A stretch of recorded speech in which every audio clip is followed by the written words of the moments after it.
Now, breaking news from NBC4. This is not about freedom of speech or whistleblowing. This is about the downloading and disclosure of stolen criminal investigatory records.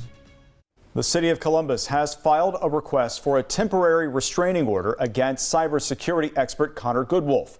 City Attorney Zach Klein saying this is not about free speech.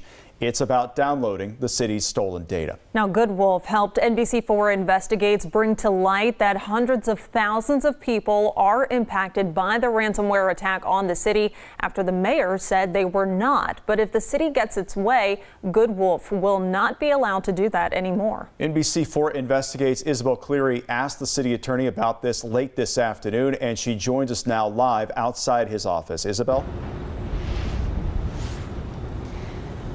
The city attorney says that this request is to stop Goodwolf from downloading and disseminating the city's data. Now, this is city data that was stolen by a ransomware group and leaked onto the dark web. The only insight we've been able to get into this data has been from Goodwolf.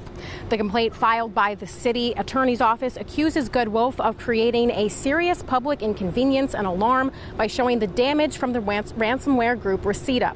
The city wants a temporary restraining order that could be approved without any input from Goodwolf. The restraining order, if put into effect, would prevent Goodwolf from accessing, downloading, and disseminating the city's stolen data. From all of our research and all of the lawyers we've spoken with, they've said this case is very thin. Connor has broken no laws. In fact, he's trying to help the people in Columbus. Why are you trying to silence someone who is trying to help the people who are supposed to serve? And is it to stop the embarrassment of the city for how they've handled this? Well, it's my understanding, based on some of your reporting, Isabella, that he's been engaged with you and some other stations for the past 2 or 3 weeks at this point, and this is the first time we've taken action because this is an escalation of the downloading and dissemination and disclosure of stolen criminal data, and so it is gone to the next level to where there is potential suspects, undercover officers whose data is out there. And it takes a level of sophistication to get to this information on the dark web.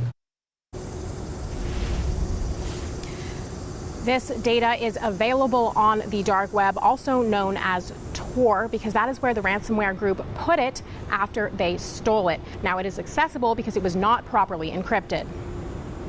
All right, Isabel, let's follow up on this. It's now just after 4 o'clock. Do we know yet if that restraining order you mentioned before has been granted?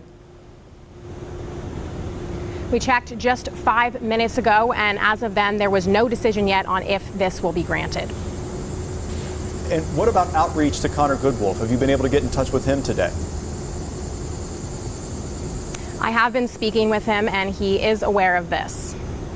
All right, Isabel, thank you. All right, thanks for the update. We know you're going to have much more on this story and your questions for the city attorney throughout the evening here on NBC4. And until then, you can get information on how to protect yourself in our extensive coverage at NBC4i.com/cityhack. And remember, even if you are not a city employee, your personal data could still be in this attack.